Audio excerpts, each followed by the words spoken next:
So do you want to learn if you're getting a virus before you start to feel like you're getting the symptoms of a virus?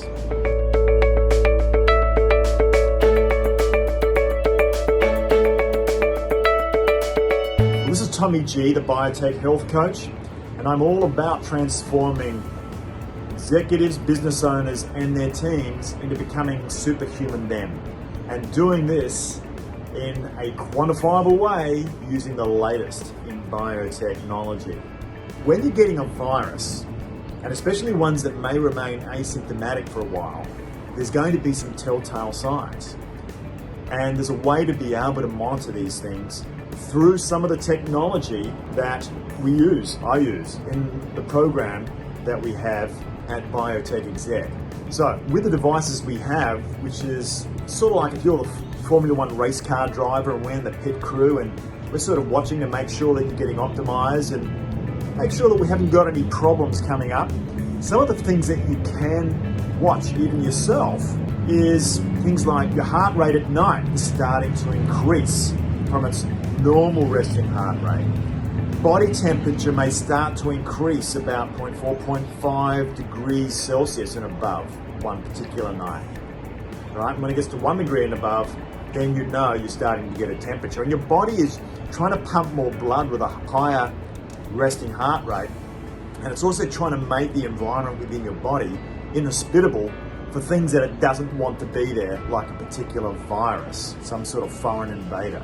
Some of the other things that will happen is that you will get your respiratory system, so your oxygenation level, especially for one virus that's very famous right now called COVID-19, your respiratory rate may start to increase. Mine will tend to be normally about 13, but if it starts to go to 14, 15, 16, you're starting to your body's trying to get more oxygen. And why is that?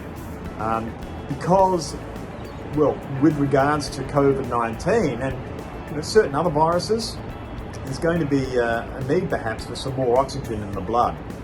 And if it's not, then it's going to be going for more oxygenation in some way, right, to get more oxygen into the blood. And you can also tell from what they call an oximeter, and you can pick these up pretty cheap too, where you can put it over your finger and actually check if you're at about 98% or above, if you're reasonably fit, for oxygenation of the blood.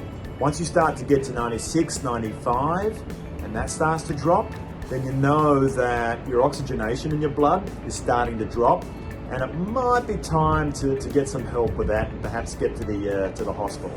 There's 3 symptoms that start to happen that perhaps you didn't notice before, but we've got technology that can actually track those things proactively. Another one, if you really want to get deep into this, and we use this particular biomarker in our program because it's correlated with 9 out of the 10 things that are correlated.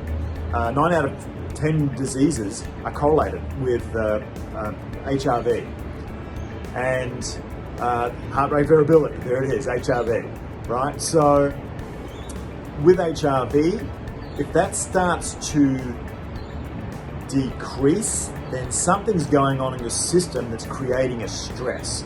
And that could be either some anxiety, stress in your mind, so it could be things that you're thinking about.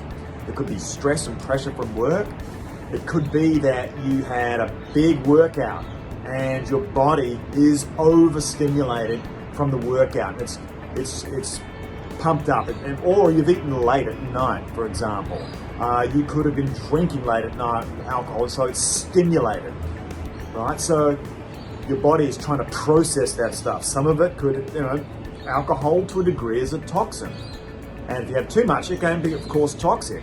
But if you have a little bit, in some respects, when you read some of the research, it actually creates what they call hormesis, so it can actually help strengthen you somewhat, and that also depends on your genetic profile. Right? That's us starting to go too deep. But HRV, body temperature going up, HRV coming down, respiratory rate starting to increase, and your resting heart rate is starting to increase. There's just a few before you start to feel symptoms. So you can keep an eye on these things proactively. We do that as part of our program anyway, but you can also do this stuff yourself. And if you want to learn more, you can go to biotechexec.net And in fact, you can do the executive lifestyle assessment there to make sure that you're living a balanced life, or in fact more of a harmonized life, as we like to call it these days, around 7 key lifestyle factors. And if you complete the survey, that will come to me. You'll also get the results to compare yourself against others, and it qualifies you for a free 30-minute or whatever time. I'm not going to be picky about this session for checking out whether you're operating in an optimized fashion perhaps, or we can make it a strategy session around some of the things that you should be doing to start heading towards being optimized. Okay guys, well that's it. We'll catch you on the next video.